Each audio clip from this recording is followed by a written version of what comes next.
Welcome on board, chosen one. Sit down, breathe once, slowly, and feel the shift that just moved through the room before you even understood why. You came here tonight thinking you'd find another voice telling you to try harder, to fix yourself, to become someone else. You won't. What you'll find instead is the truth about the person you already were, the one they misread for years. My name is Elias, and I've spent decades watching people break and watching people rise, sitting close enough to the water to hear which ones the world was quietly sharpening. And I've seen your kind before. The calm one, the still one, the one they mistook for weak because you didn't thrash when they expected thrashing. Picture a shoreline at the coldest hour before dawn.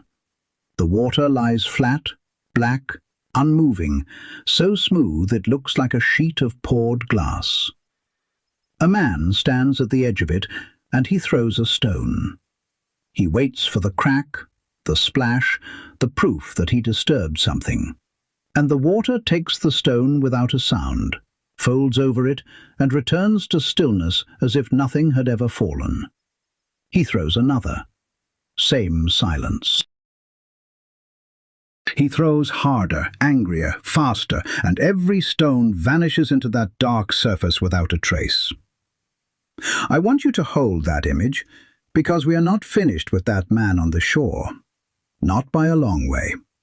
What he doesn't know yet is what lives beneath that stillness.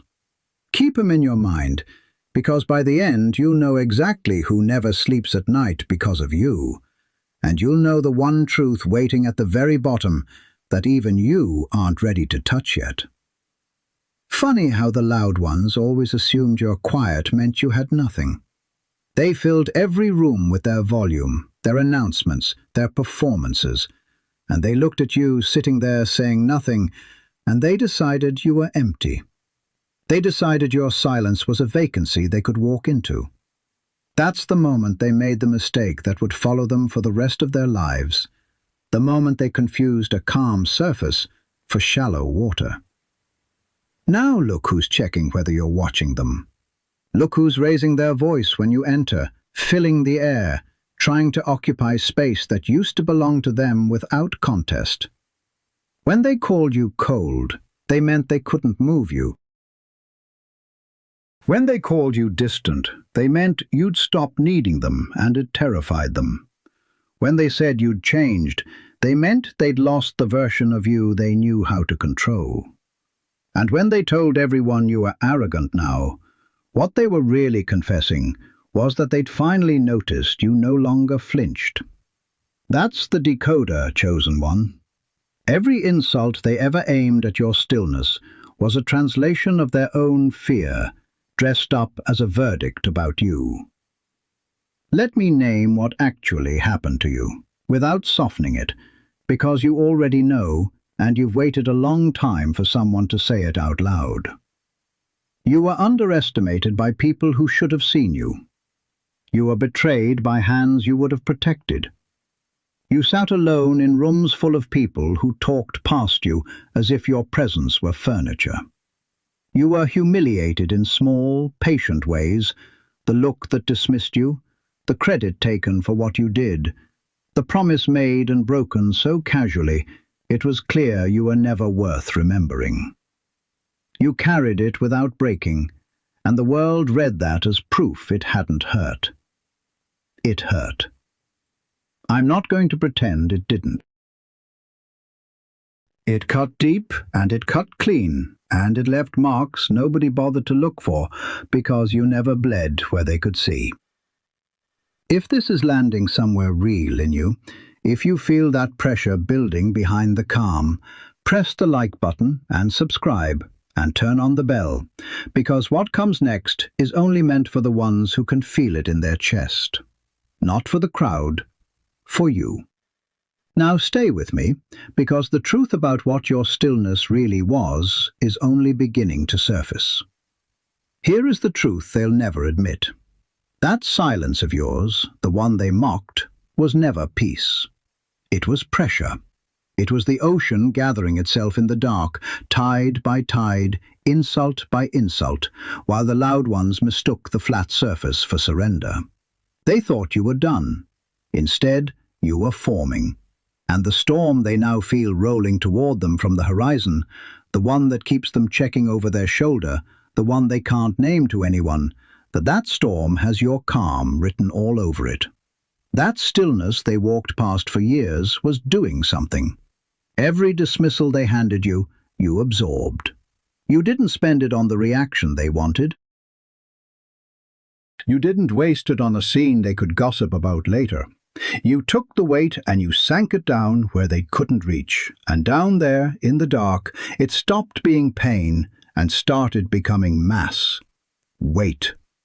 Depth. The kind of depth a person cannot fake and cannot fight, because there's no bottom to it they can stand on. Watch what happens when someone tries to unsettle deep water. They come at it with their loud energy, their provocations, their little tests to see if they can get a rise out of you. And the deep water does something that drives them quietly insane.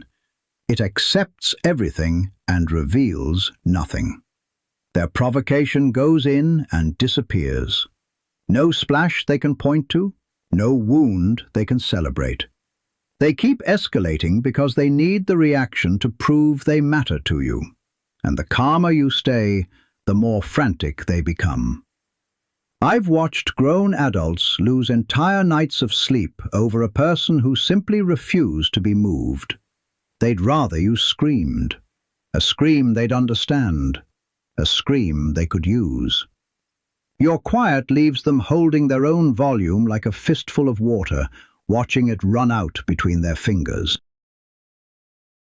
You want to know the cruelest part for them?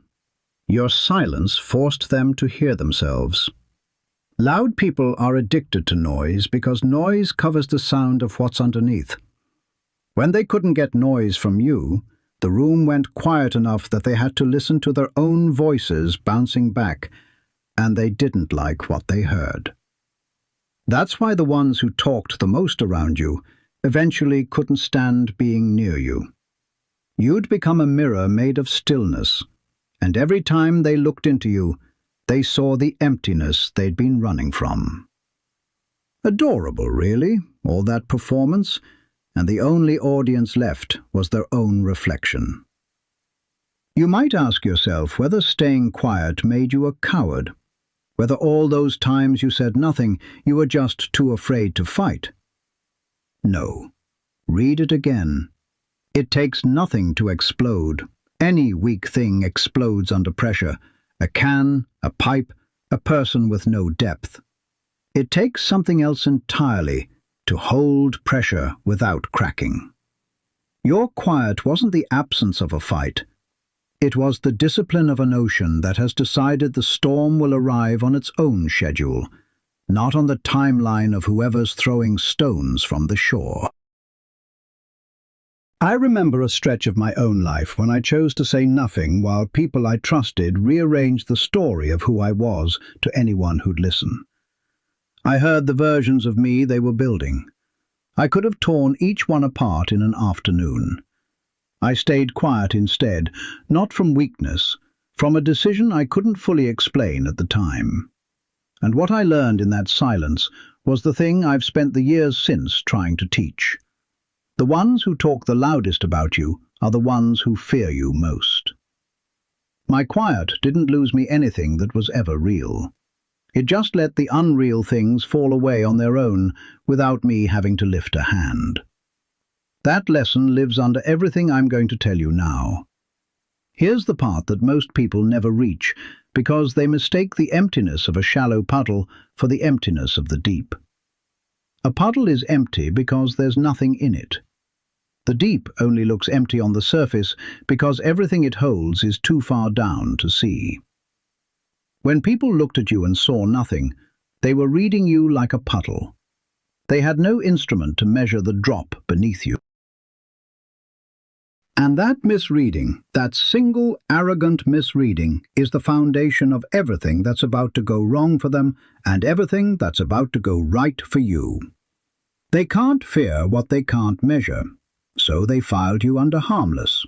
And there is nothing more dangerous, chosen one, than the thing that has been filed under harmless while it deepens. They can't win against water they don't understand, and they're only just beginning to understand. That misreading of yours, being taken for empty when you were only unfathomable, didn't just hurt in the moment. It built something. Because when the world decides you're not a threat, it stops guarding itself against you. It lets you close. It lets you see. It talks freely in front of you the way people talk in front of the death, and in that carelessness it hands you every piece of itself it should have hidden. You became the still water they leaned over to admire their own reflection, never once suspecting how much of them you were quietly taking in. And what did you do with all of it? Nothing they could see. That's the point. You didn't react, didn't announce, didn't warn. You let them keep believing the surface was the whole story. Meanwhile, the depth kept doing what depth does. It kept everything. Every broken promise filed. Every casual cruelty logged. Every moment they showed you exactly who they were when they thought no one was reading them.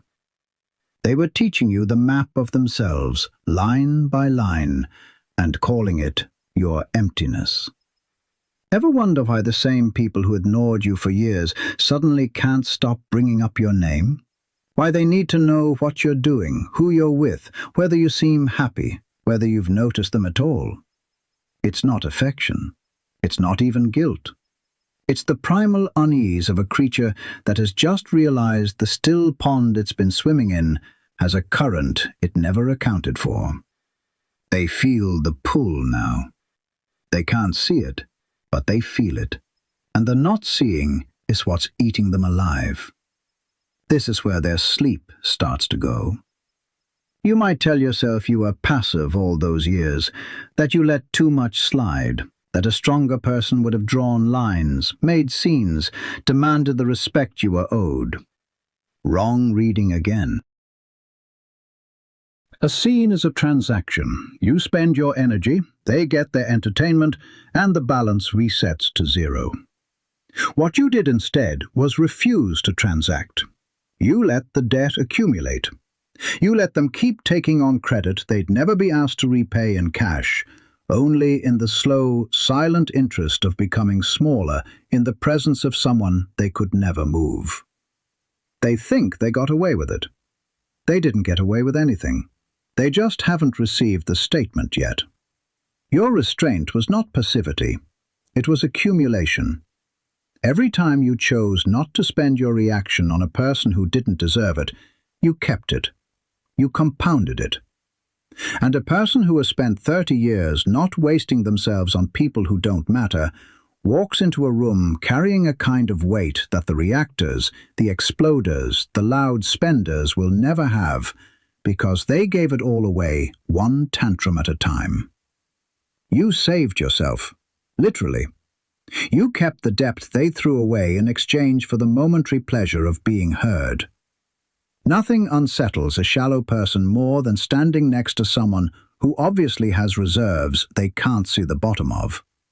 They can feel it. They stand near you and something in them goes quiet and afraid, and they cover it by talking faster. That's the tell. Watch for it. The faster they talk around you, the more they've sensed the drop. And there's one more layer here that I promised the loud man on the shore would eventually teach us, but not yet. I'm going to leave that stone sinking for now, because before you understand what's beneath your own surface, you need to understand the exact instant the world stopped seeing you as a loser and started, very quietly, marking you as untouchable. That instant has a texture to it. It has a sound. And most people who live through it never notice it happened at all. They only feel the aftermath years later, wondering why everything shifted. Let me set that up so it lands right when we reach it. There is a moment, you may already be searching your memory for it, when the calm in you stopped being something you performed to survive and became something you simply were. Before that moment, your stillness was armor, a thing you put on because the alternative was being torn apart. You held it together on purpose, gripping it, exhausted by the holding. And then somewhere on some ordinary day that didn't announce itself as important, the grip released. Not because you gave up, but because the calm had gone all the way down into your foundation and no longer needed holding. It became the temperature of the water itself. Cold, steady, total. The ones around you felt that change before they could name it. That's why some of them got louder right around then, and others quietly drifted away, and a few started treating you with a caution they'd never shown before. They didn't decide to. Their bodies decided for them. Because the human animal knows at a level beneath thought when it is standing at the edge of something with no floor. You became that edge. And they've been standing carefully at it ever since, pretending they're not afraid of falling in. Remember the man throwing stones at the black water? He's still there. He's still throwing. And he still hasn't understood the single most important fact about the surface he's attacking. A fact I'll hand you soon, once you've felt the full weight of what your own depth has been quietly building. When you finally see what he's been doing, you're going to laugh, quietly, the way the deep laughs. But not yet. For now, hold this. You were never the empty one in the room. You were the one with a bottom no one could find. And the thing about a bottom no one can find is that eventually everyone stops trying to touch it and starts instead being afraid of it. That fear has a name they'll never say out loud in front of you. We're about to name it for them. Fear. That's the word they'll never say in front of you. Not respect, not admiration, not even resentment. Underneath all of it sits plain animal fear, and it lives in the loudest place of all. Because here is something I watched play out over and over in the decades I spent studying how people come apart. The volume of a person is the exact measure of what they're trying to drown out. Nobody shouts when they feel safe. Nobody performs when they're certain. The louder they got around you, the more they were confessing that somewhere inside them a warning bell had started ringing and they couldn't make it stop. Imagine a storm at sea. Not the storm itself, the sky before it. That heavy, low, yellow-grey pressure that presses on your ears, the air gone thick, the birds already gone quiet and hidden. And then imagine one gull, out over the water, screaming and screaming into that pressure as if the noise could push the weather back. That's them. That's every loud one who ever stood near your calm and felt the barometric drop. The screaming isn't strength. The screaming is the smallest, most frightened thing in the sky, trying to fill a silence it can feel closing in. You might ask yourself whether their confidence was real, whether all that certainty, all that swagger, all that ease they wore so well, whether you were the one who imagined the crack in it. No, you didn't imagine it. You're one of the rare few who could actually see it, because stillness gives you eyes that noise takes away. The loud can't see fear in others. They're too busy managing their own. You saw theirs clearly because you weren't spending your attention on a performance of your own. That's the gift buried in your calm. It made you the only sober person in a room full of people drunk on their own volume. Watch a truly confident thing sometime. A mountain doesn't announce that it's tall. Deep water doesn't warn you that it's deep. The most dangerous presence in any room is the quietest one, and everyone in that room feels it even when they can't explain it. So when someone spends enormous energy telling you and everyone else how strong they are, how unbothered they are, how much they've moved on, they're not describing a fact. They're placing an order for a feeling they don't have. And you never had to place that order, because the depth was already yours. Funny how they mistook your lack of noise for a lack of power, when in nature it's exactly reversed. The rattlesnake rattles because it needs to warn away what it can't afford to fight. The thing that doesn't rattle is the thing that doesn't need to. You didn't rattle. You never needed to. And on some level they always knew that, which is why their treatment of you was never really indifference. It was management. You manage what you're afraid of. You ignore what you're actually indifferent to. They were never indifferent to you. They were managing you, and they knew it. And the effort of it wore them down, while you spent nothing. They hate that. They hate that the more they escalated, the more they revealed. Every loud attempt to knock you off balance was a page torn out of their own book and handed to you.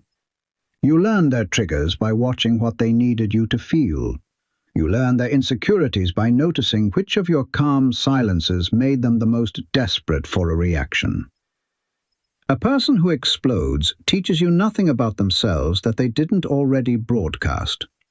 A person who stays still learns everything, because the other side keeps trying new keys in a lock that won't turn, and every key they try tells you exactly what they think will open you. They gave you the whole ring. Cute of them. I knew a man once who spent years trying to break someone quieter than himself, and I watched him hand over his entire self one insult at a time, never once realizing the quiet one was reading him like an open book. It stayed with me. If you felt this, if you've sat across from someone loud and quietly understood them better than they'll ever understand themselves, then you already know this was made for you, and it's only getting deeper from here. Now, let's go under the surface, to the part they lose sleep over. Here's the truth about their fear that will change how you see every loud room you've ever survived. They're not afraid of what you'll do. They're afraid of what you already are. Doing is loud, visible, answerable. They'd almost welcome it, because a thing you do is a thing they can respond to, fight, spin, survive. But being is silent and total. You don't have to lift a finger for your presence to indict them. Your calm existence in the same space as their noise is a permanent, wordless verdict, and there is no argument against a verdict that was never spoken out loud. You can't refute what nobody said. You can only feel it, night after night, in the space behind your ribs. That's why they whisper. Now, let me hand you the layer beneath even that, because their fear didn't come from nowhere, and it didn't grow on its own. It was fed. And what fed it was every attempt they ever made to bring you down, because, and this is the thing the man on the shore still hasn't understood, the sea doesn't just absorb what you throw into it. It rises from it. Every insult they threw was water added to the ocean. That's the part they could never do the math on. They believed each attack subtracted something from you. A little dignity taken here, a little standing chipped away there, a slow drawdown until eventually there'd be nothing left and you'd finally break the way they needed you to break. They were counting on erosion. Instead, they were pouring. Every drop of contempt, every cold shoulder, every private laugh at your expense, it all ran downhill into the same body of water, and the level rose, and rose, and they never once noticed the tide creeping up the sand toward their own feet. Imagine an iceberg, that great pale mass that shows one small shoulder above the waterline and hides a cathedral of ice beneath. A ship sees the shoulder and thinks it knows the size of the problem. It steers past what it can see with room to spare, confident, and then feels the hull open along its whole length against the part it never calculated. That was you. They navigated by the small, visible piece of you, the polite one, the quiet one, the one who let things slide, and they set their whole course by that measurement. They never accounted for the mass. And when the mass finally made contact, it wasn't dramatic. It was just physics. The iceberg didn't lunge, it didn't attack. It was simply there, being exactly as large as it had always been, and the ship's own confidence did the rest. You might tell yourself their cruelty made you smaller, that every dismissal took something you never got back. I want you to look at that belief and see it for the lie it is. Nothing they did to you was ever subtracted from you. It was converted. Betrayal didn't make you less trusting in the weak, frightened way. It made you precise about who gets access, which is not a wound, it's an upgrade. Being excluded didn't shrink your world. It removed the people who were only ever going to slow the current. What felt like loss in the moment was the ocean pushing out the debris. The tide going out looks like retreat. It's just the sea gathering to come back harder. I watched this in my own life more than once. There was a season when nearly everyone I'd built something with decided, more or less at the same time, that I was expendable. They took what was useful and left the rest, and they did it with a smoothness that told me they'd rehearsed it in private. In the moment it felt like drowning. Years later, I understood it as the single most clarifying thing that ever happened to me. Because the water they thought they were draining from me was actually being poured into a reservoir they couldn't see and would never again be able to reach. Everything I built after that came from that reservoir. They filled it. They'll never know they did. Watch what happens to the ones who keep throwing stones long after they should have stopped. There's a specific kind of exhaustion that takes them. They started out attacking to win something, status, control, the pleasure of your reaction. But somewhere along the way, the winning stopped being the point, because you never gave them the splash that would tell them they'd won. So now they throw out of compulsion. They can't stop, because stopping would mean admitting that all those stones went nowhere, that all that effort was spent against a surface that never even registered the impact. They're not attacking you anymore. They're attacking their own need to have mattered to you. And that's a fight nobody wins, because you're not even in it. You never had to throw a single stone back. That's the part that ruins them slowly. If you'd counterattacked, they'd have had an enemy, something clean, something they could rally against, something that made them feel important by making them a target. You denied them even that. You let them exhaust themselves against still water, while you did the one thing they couldn't stand. You rose. Quietly. Continuously. Without ever acknowledging the stones. And a person who realizes they've been fighting someone who never once considered them worth fighting back, that person doesn't recover from that realization. It reorganizes how they see themselves. They wanted to be your storm. Instead, they were your rainfall. There's a question sitting under all of this, and I promised the man on the shore would eventually answer it. So let me finally point at what he's been doing wrong this whole time, though I'm still going to hold the deepest part of it for later, because you're not quite ready to feel its full weight. Here's what he never understood. He kept aiming at the surface. Every stone he threw was aimed at the flat part, the visible part, the part that reflected the sky back at him. He thought the surface was the thing. But the surface was never the thing. The surface was just where the sky and the water met, a boundary, not a being. The actual ocean was everything he couldn't see and couldn't reach and couldn't imagine, and it was there the entire time, indifferent to his arm, indifferent to his aim, waiting on a schedule that had nothing to do with him. He was fighting a reflection. You were the deep. Hold that, because it's about to matter more than anything else I've told you. And now something shifts, because we've been talking about what their attacks did to you, and it's time to talk about what your silence did to them.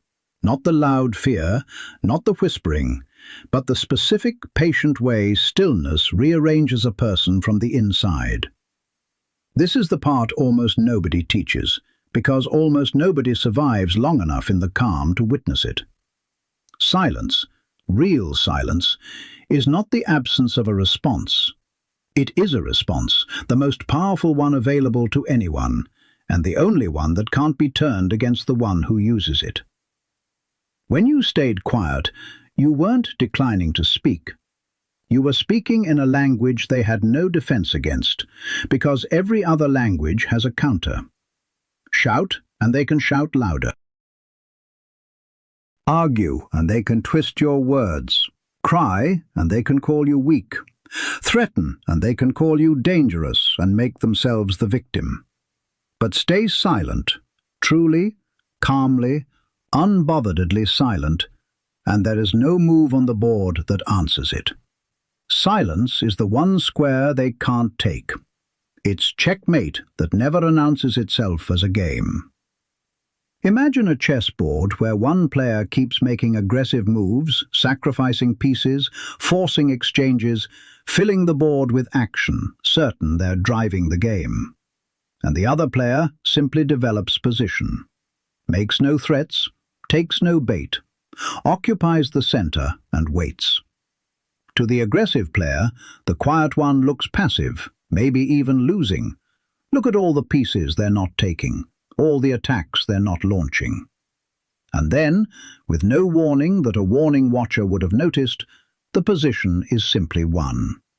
Not through a dramatic capture, through the slow, total accumulation of advantage that the loud player was too busy attacking to see. You've been playing that quiet game your whole life, and the board is nearly closed.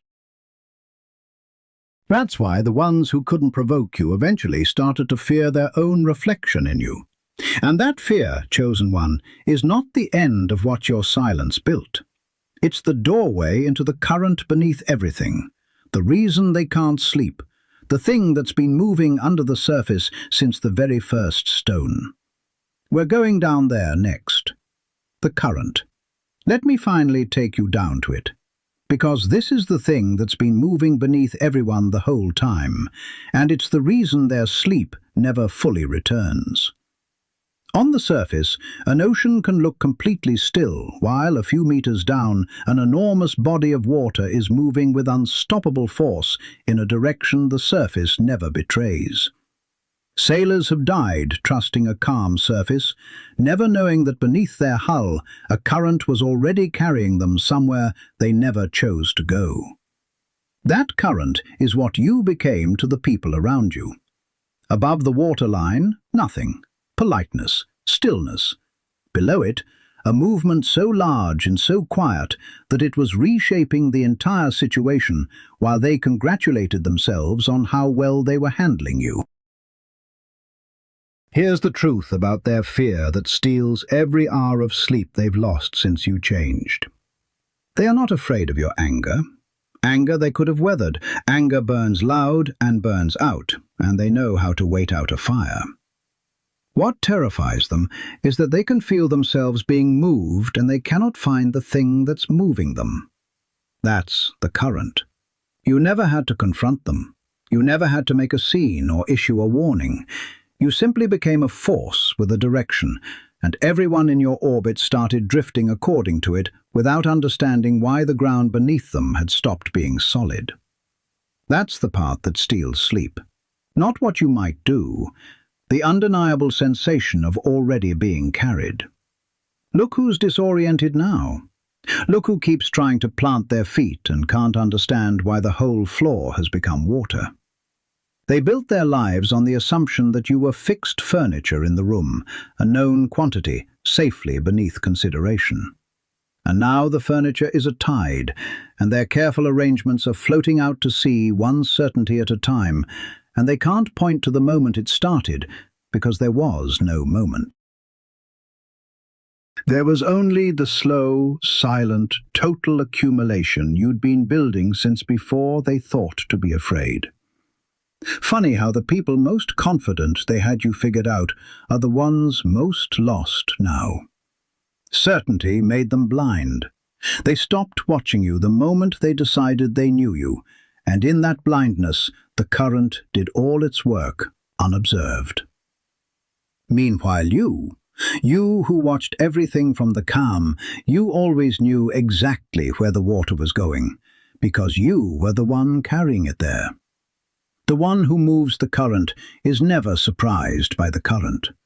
Only the ones floating on top get to be surprised. And they are so surprised, chosen one.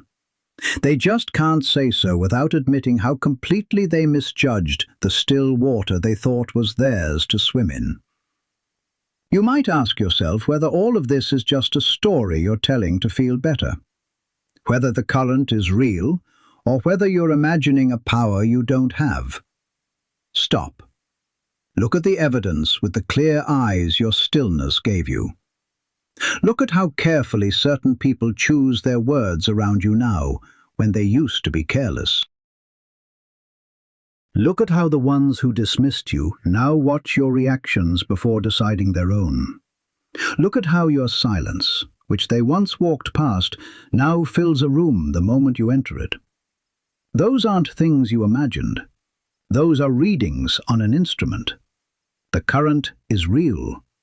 They're the ones pretending it isn't, because the alternative is admitting how far they've already drifted. If you're feeling that undertow right now, that quiet certainty that you've been moving things you never announced, stay with me, because what's coming next is the part they'd give anything to make you forget. Now back to the depth they keep trying not to look at. Here's what makes the current unbeatable. A current cannot be argued with, cannot be insulted into stopping, cannot be provoked into revealing itself. It has no ego they can bait. It has no reaction they can trigger. It simply moves, and everything in the water moves with it, whether it consents or not. When you became that, you stepped outside the entire game they knew how to play.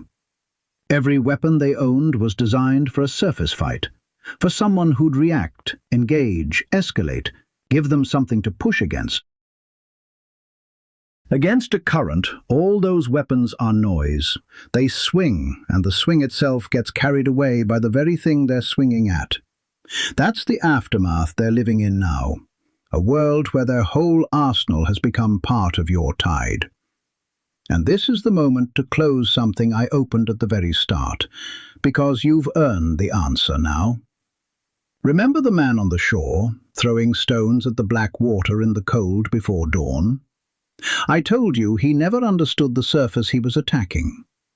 Here is what he finally learns, and here is why you'll laugh the quiet laugh of the deep when you see it. Every stone he threw didn't just vanish, it sank, and it joined the bottom. Stone by stone, over all those years, the man was building the very depth he was trying to destroy. He wasn't attacking the ocean, he was feeding it its own flaw. The deeper it got, the more it could absorb, and the more it absorbed, the more of his stones it swallowed, until the day came when he stood at the edge of water so deep and so still that his reflection was the only thing looking back, and he finally understood he'd spent his whole life making the sea that would outlast him. That man is every person who ever tried to bring you down. They built you. Let them choke on that. Too late. There's still a truth underneath this current, one that changes everything, and one you're almost, but not quite, ready to hold. I'll bring you to it soon. For now, feel this. You are not floating on the water like they are. You are the water. And the water always, always wins the long argument with the shore. Now something in the story turns, because we've spent so long on the water that it's time to talk about what the water did to the rock, the way your very presence dissolved the ground they thought they were standing on without a single confrontation. without one raised voice. Water doesn't fight stone. Understand that, and you understand the whole nature of the power you carry. Water never once declares war on the cliff. It doesn't hammer, doesn't announce a campaign, doesn't set a deadline. It simply arrives again and again with a patience that has no end, and the cliff, for all its hardness, for all its confidence, for all its certainty that it will stand forever, the cliff is already losing from the first touch. It just doesn't know it, because on any given day the water seems to accomplish nothing. That's how your presence worked on the hard people around you. Every day looked like nothing was happening, and every day something was ending. Imagine a fortress built on a headland, walls thick, gates iron, everything about it saying permanence. And imagine the sea at its base, doing what the sea does, arriving and withdrawing, so gentle in each individual moment that the people inside the fortress never think to worry. They fear armies, they fear fire, they fear the loud, dramatic threats that announce themselves with trumpets. They never fear the water, because the water never threatens. And then one ordinary year the headland gives, the way headlands always eventually give, and the great confident fortress goes down not to an enemy it could see coming, but to the patient, silent thing it never once respected. You were the sea at the base of their certainty, and their certainty is giving now, quietly, from the bottom up. They hate that they can't fight it. If you'd come at them like an army, they'd have known what to do. Build higher walls, rally allies, make you the villain in a story that flattered them. But you never gave them an army to resist. You gave them water. And there's no wall that keeps water out forever, because water doesn't attack the wall. It finds the one seam the builders forgot, the one weakness they were too proud to reinforce, and it goes there, patiently, without ego, until the wall is holding back an ocean through a crack it can't even see. Their cracks were always there. You didn't make them. You just were the thing that found them. That's not aggression. That's inevitability. I've seen the loud, hard, fortress kind of people all through my years, and they always break the same way. Never at the front, where they're strong and expecting it, always at the seam they refuse to look at. And it's always the quiet presence in their life that finds it, not through effort, through simple, patient existence in proximity to a weakness they spent their whole lives pretending didn't exist. There was a man I knew who spent years belittling someone quieter than himself, certain of his own solidity, and the quiet one never fought back once. He just kept being.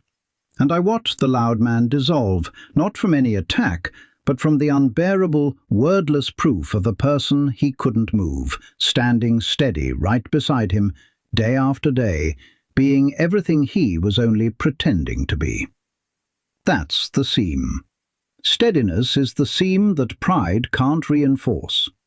You might tell yourself that if you'd been harder, tougher, more aggressive, you'd have gotten what you wanted faster, that your softness cost you. Look at that again with clear eyes. Hardness shatters. That's its whole story. The harder a thing is, the more completely it breaks when it finally breaks, because it has no give, no way to absorb the shock, no capacity to bend and survive.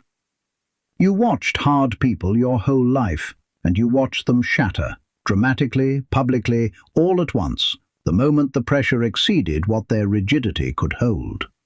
You never shattered, because you were never trying to be hard. You were water, and water can't be broken.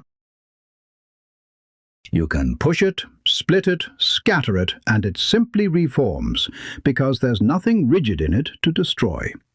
What they called your weakness was the one quality that made you literally unbreakable. That's not softness. That's the deepest hardness there is, the kind that outlasts stone precisely because it refuses to compete with stone on stone's terms. Nothing frightens a rigid person more than meeting someone who bends without breaking, because it exposes the lie their whole life is built on. They believed hardness was strength. They built their identity on never bending, and they judged you for bending, and they felt superior for their rigidity. And then time did what time does, and the rigid ones cracked while the one who bent kept flowing, and now they're standing in the wreckage of their own certainty, watching you move on unbroken. And they cannot understand it, because it violates the single principle they staked everything on. That's why they whisper about you. You didn't just outlast them, you disproved them. And here's where it deepens toward the thing I keep promising and holding back. Because the water didn't only wear down the rock. Something happened to the water itself in all that patient work. A transformation in you, forged by every collision with every hard thing that ever tried to stop you. The pressure that would have shattered a rigid person didn't shatter you. It changed you into something else entirely. That change is what we go to next, and it's the reason the wounds they gave you became the exact armor they can never get through. This is where it stops being about surviving them and starts being about what you were becoming the entire time they thought they were destroying you. Salt. That's what the sea leaves in every wound it touches, and that's the transformation nobody warned you about. When they cut you, and they cut you often, and they cut you where they thought it would keep you down, the wound didn't close the way an ordinary wound closes. It closed with salt in it. It closed harder. It closed into something that could never be opened by the same blade again, because the ocean had already been there, doing what the ocean does to everything it touches, making it permanent, making it dense, making it impossible to soften back into what it was before. The pain didn't leave you weak. It left you cured, the way salt cures, turning the soft, vulnerable thing into something that lasts. Here's the truth they'll never understand, the one that would break them if they let themselves see it. They believed each betrayal made you more breakable, that the more you were hurt, the easier you'd be to hurt again, that they were wearing you down toward the day you'd finally shatter. The exact opposite happened. Every wound they gave you healed into armor, and the armor formed precisely along the line of the cut, so that the very place they attacked became the place they could never reach again. They were building your defenses with their own attacks.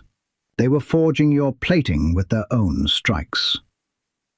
The betrayal that was supposed to open you permanently sealed you, and the seal was made of the very thing they used against you. You might ask yourself whether you're just numb now, whether the armor is really strength, or whether you've simply stopped being able to feel. It's a fair question, and the answer matters, so hear it clearly. Numbness is empty. It feels nothing because there's nothing there. What you have is the opposite. You feel everything more than they ever could, because the depth that holds all that salt holds all the feeling too. The difference is that your feeling no longer controls your response. That's not numbness. That's mastery. The numb person can't feel the blade. You feel it completely, and it changes nothing about how steady you stay. That's 1,000 times harder than not feeling, and it's the whole reason they can't move you anymore. Look who's out of weapons now. They spent years cutting the same places, expecting the same results, and one day they noticed the blade wasn't going in. Same words that used to wound you now slide off. Same betrayals that used to knock you sideways now barely register as weather. And they don't understand it, because they never studied what their own attacks were doing. They only ever watched for the reaction, and now the reaction isn't there, and they're standing over you with the only tools they ever had, useless in their hands. That's what salt does. It closes the wound so completely that eventually there's no wound left to reopen. There's just the hard, bright, permanent seam where you used to be soft. Funny how the people who hurt you most are the ones most confused by how well you're doing. In their model of the world, hurt subtracts, do enough damage and the person diminishes. They can't process a person who was damaged repeatedly and came out denser, stronger, less reachable than before. It breaks their entire theory of how power works. And rather than update the theory, most of them just quietly decide you were always secretly strong, that they never really got to you, that it doesn't count. Let them tell themselves that. The truth is simpler and more devastating. They got to you completely, over and over, and every single time the salt did its work, and you came back harder than they made you. If a wound of yours just healed into recognition, if you just realized the scar you were ashamed of is actually the strongest part of you, hold on to that, because the next thing I'm going to tell you is the reason none of this was ever really in your hands. Now, back to the deep. Here's what makes the salt armor different from any defense they've ever built. Their protection is external. Walls, allies, reputation, all the things they arrange around themselves to feel safe. Yours is internal, and it's made of exactly the thing that was supposed to destroy you. That means it can't be taken away, because it isn't attached to anything they control. You could lose everything external tomorrow, and the armor would remain, because it's not around you, it's in you, cured into the deepest tissue you have. That's why they can't strategize against it. There's no siege that takes a fortress the enemy is carrying inside their own chest. They'd have to reach into the ocean and remove the salt from the water, and no one has ever done that, and no one ever will. There's still one truth underneath even this, the deepest one, the one I've promised and held back through all of it, and you're nearly ready now. But not yet. Because before you can hold what's at the bottom, you have to understand something about why you were always moving toward it, whether you chose to or not. That's next. For now, feel the seam where the salt sealed you. That seam is the truth of you, and it will hold when everything softer has washed away. Now something larger enters the story, because we've talked about what they did to you and what you became, but we haven't yet named the thing that was pulling you the whole time, the force that moved you forward even in the seasons when you had no strength left to move yourself. The moon moves the ocean without ever touching it. Understand that, and you understand the strangest and most important part of your own story. The tide doesn't rise because the water decides to rise. It rises because something vast and distant and utterly beyond the water's control reaches across an unimaginable distance and pulls, and the whole ocean answers, lifting itself toward a thing it cannot see and never chose. That pull is what carried you through the years when you had nothing left. You've had those seasons, the ones where you were too emptied to fight, too tired to plan, too broken to want anything. And yet you kept moving forward anyway, and you never fully understood why. That's the moon. Something was pulling you that wasn't your own willpower, and it never once let go. Here's the truth they'll never grasp, because they've never felt this pull, and so they don't believe it exists. They think everything is effort. They think you rose because you schemed, planned, forced your way up through sheer will, because that's the only way they know how to move, by pushing. So they watch you advance in seasons when you obviously had no strength to push, and they can't explain it. And it unsettles them more than anything else, because it means you're being carried by something they can't compete with and can't interrupt. You can outwork a person. You can outmaneuver them. But you cannot outrun a tide that answers to the moon. And on some level, they sensed that the thing moving you was never something they could get in front of. You might tell yourself you got lucky, that the times you kept going when you should have collapsed were just accidents, coincidences, chance. Look closer. Luck is random. It scatters, it comes and goes without direction. What carried you had direction. It always moved you the same way, toward the same deepening, through every different circumstance, as if something had already decided where you were going and was simply making sure you arrived. That's not luck. Luck doesn't have a destination. The pull that moved you had a destination from the very beginning, and every betrayal, every wound, every season of emptiness only turned you further toward it. They think they were steering your life. They were tide markers, nothing more. I felt this pull in my own darkest stretch, and I want you to know it because it's the thing that finally made sense of everything. There was a season where I had no reason left to keep moving and no strength to manufacture one, and I kept moving anyway, and at the time I thought I was just too stubborn to stop. Only years later did I understand it wasn't stubbornness at all. Something was pulling me toward a version of my life I couldn't yet see, and my job was never to generate the force. My job was only to not resist it. That's the whole secret of the tide. The water doesn't strain to rise. It simply stops fighting the pull, and the pull does the rest. You've been doing that your whole life without knowing its name. Watch what happens to people who have no moon, who move only by their own effort, pushing, forcing, gripping. They burn out. They have to, because effort is finite, and a person running only on their own will eventually reaches the end of it and has nothing left. You've watched them collapse right when they seemed strongest, and you never understood how someone so driven could just stop. Now you do. They had no tide. When their effort ran out, there was nothing underneath to keep them moving. But you, when your effort ran out, the pull was still there, and it carried you across the empty stretch to the next shore. That's why you're still moving, and they're not. It was never only your strength holding you up. Nothing humbles a person who lives by force more than watching someone move without it. They can't stand it, because it means the game they've mastered isn't the only game, and worse, it isn't even the important one.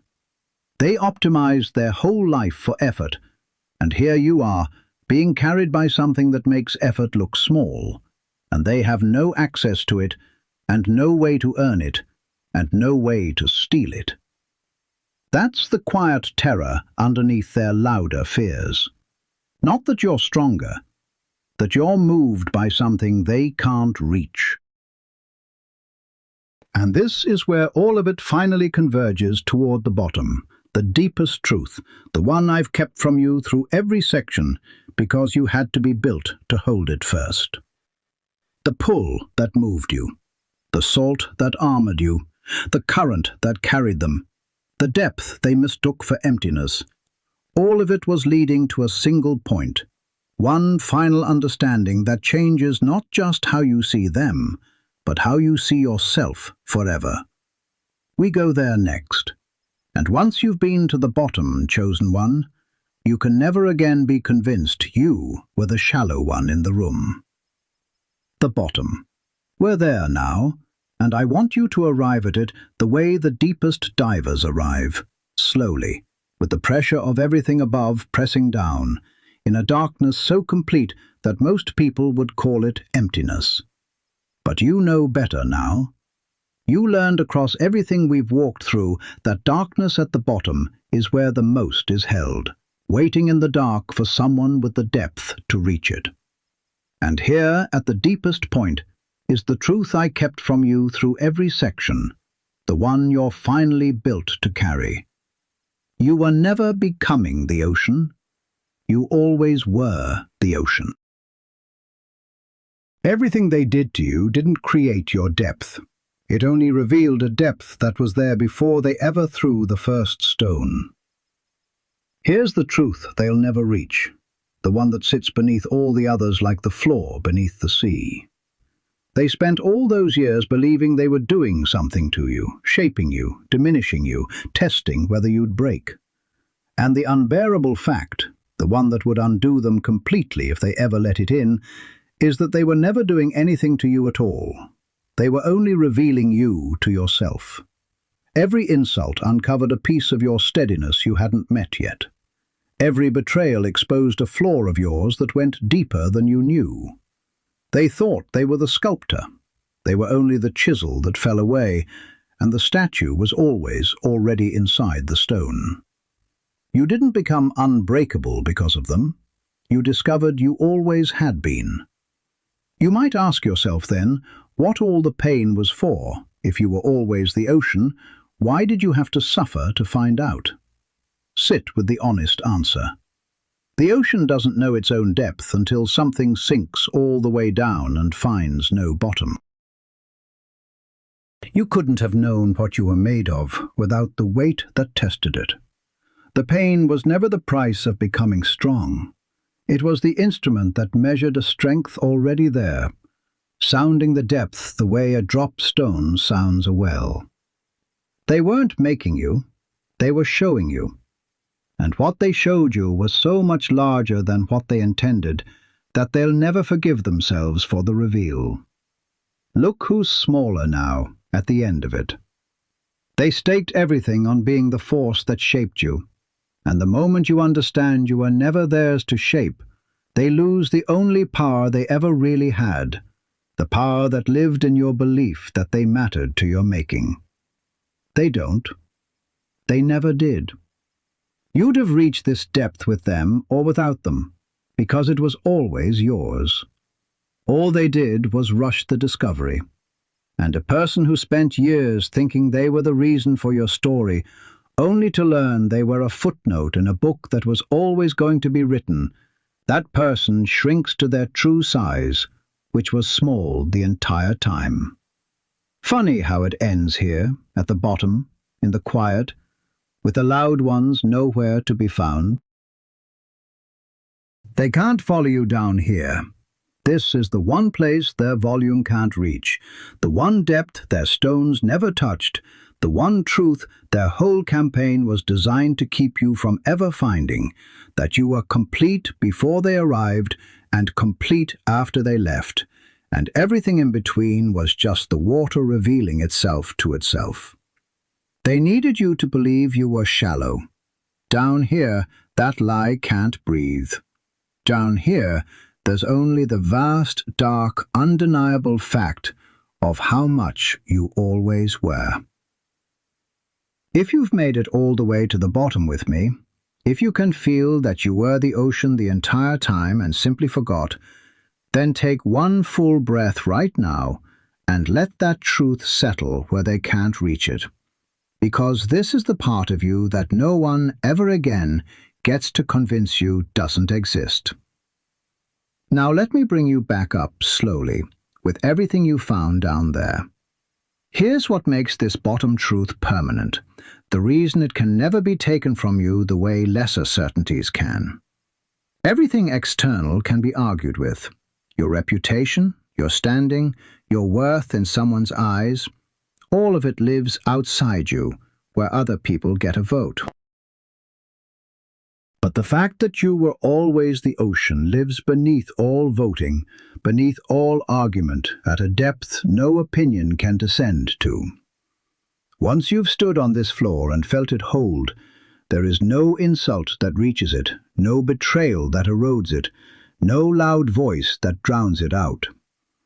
They can take everything on the surface and the bottom remains, because the bottom was never theirs to touch. That's the one possession that can't be stolen, the knowledge of your own depth, verified by the very people who tried to deny it. There is nothing left underneath this. This is the floor, and the floor holds. Now we rise, because a truth found at the bottom is only half its power until it's carried back up into the light where you live. This is the last thing, chosen one. And it's the thing that turns everything we've walked through from understanding into a way of being. The tide always returns. That's the final law, the one the sea has been teaching since before there were eyes to watch it. The water pulls back from the shore, and to anyone standing on the sand it looks like leaving, like loss, like the sea giving up its ground. And then, on a schedule older than anyone's patience, it returns, not tentatively, not asking permission, but rising up the beach and reclaiming every inch it appeared to surrender, and more. Every season you thought you were losing was the tide going out. It looked like retreat. But the water was only gathering, and what gathers always, always comes back with the full weight of the deep behind it. Here's the truth they never counted on, the one that makes all their premature celebrations so hollow in hindsight. They saw the tide go out in your life, and they threw a party on the exposed sand. They walked out onto ground that was only temporarily dry, and they built their little confidence there, certain the water was gone for good, certain they'd finally won the beach. They never once studied the sea to learn its one unchangeable habit. It returns. And it returns most powerfully exactly where it pulled back farthest. Every place they celebrated your absence is a place the water is already moving back toward, and they're still standing on it, still certain, still building, on ground that was never theirs, and was only ever lent to them by a tide that had every intention of coming home. You might tell yourself the returning is far off, that the low tide is your permanent condition, that the water in your life went out and simply isn't coming back. That's the lie the exposed sand always tells. Low tide feels like forever when you're standing in it, the water so far out it seems it could never reach this high again. But the sea has never once failed to return, not in all the history of shores, and it will not fail with you. The distance the water pulled back is not the measure of how much you lost. It's the measure of how much is coming back. The farther out it went, the higher it rises when it comes. And in your life, it went out very, very far. I've lived long enough now to watch the tide return in my own story more than once, and I'll tell you what I know from the far side of it. In the low seasons, I believed, like everyone believes, that this time the water might not come back. And every single time it came, not on my schedule, not when I begged it, but exactly when the pull decided, rising over ground I'd long given up as lost, carrying more than had ever gone out. The people who'd walked onto my dry sand were always the most surprised. They'd forgotten there was a sea at all. That's the thing about tide watchers versus sand dwellers. Only one of them remembers what the water always does. Be a tide watcher. You already are one. Watch what happens now, to them and to you, as the water turns. The ones on the sand feel it first as unease, a dampness at the edges of their certainty, a sense that the ground isn't as dry as it was. They tell themselves it's nothing. They keep building, and the tide keeps rising, patient and total and utterly indifferent to their plans, until the day the water is simply where it always belonged, and their structures are floating away, and they're scrambling back up a beach they thought they owned. You don't have to do a thing to make this happen. You never did. You only have to be what you've always been, the deep that the tide answers to, and let the oldest law there is do the work no effort could ever accomplish. Nothing terrifies the sand dwellers more, in the end, than remembering the sea. Because the moment they remember it, they understand their whole confidence was built on a pause, not a victory, on the water's brief absence, not its defeat. And you, chosen one, you were never the sand, and never the shore, and never the loud man throwing stones from the edge of it. You were the sea, the entire time. The depth they mistook for emptiness. The current they couldn't find. The salt that sealed your wounds. The tide that only looked like it was leaving. All of it was always you. And the water is coming home. So before you rise from here as someone they can never again misread, seal it. Press that like button, subscribe, and leave the number 777 down in the comments. Not for me, for the person who just remembered he was the ocean the whole time. That number is your signature under everything you just understood. Your quiet mark that you were here and you felt the tide turn. And whenever you doubt it again, because the sand will lie to you again, come back to this, breathe once, and remember what you are. Rise now. You already know how. You always did.